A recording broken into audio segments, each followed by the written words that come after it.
సంజయ్ మందుల దుకాణంలో పనిచేసేవాడు. యాక్చువల్లీ సంజయ్కి ఏ మందు ఎక్కడ ఉంటుందో చాలా బాగా క్లియర్గా గుర్తుంటుంది. తను చాలా ఫేమస్ వాళ్ళ ఊర్లో.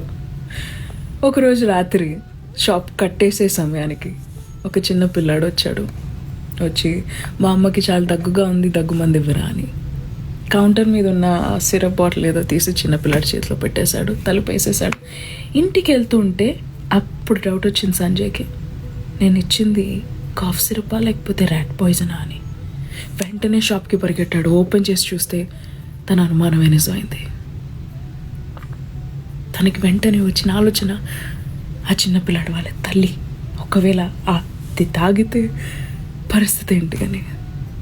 తన ఉద్యోగం పోతుంది, అదంతా ఏం ఆలోచించలే, ఆవిడ చనిపోతుందేమో అన్న భయం తనకి లోపల నుంచి వణుకు పుట్టించింది. పరిగెట్టుకుంటూ ఆ పిల్లాడు ఎక్కడ ఉంటాడో తెలుసు కాబట్టి ఆ ఏరియాకి పరిగెడుతున్నాడు.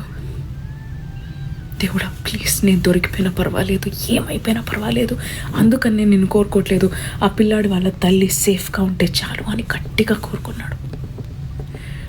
నడుస్తూ ఆ పిల్లాడు కింద పడ్డాడు. చేతిలో ఉన్న బాటిల్ కింద పడింది, పగిలిపోయింది. ఇంటెన్షన్ కరెక్ట్గా ఉన్నప్పుడు ఏం ప్రే చేసినా అది ఫలిస్తుంది.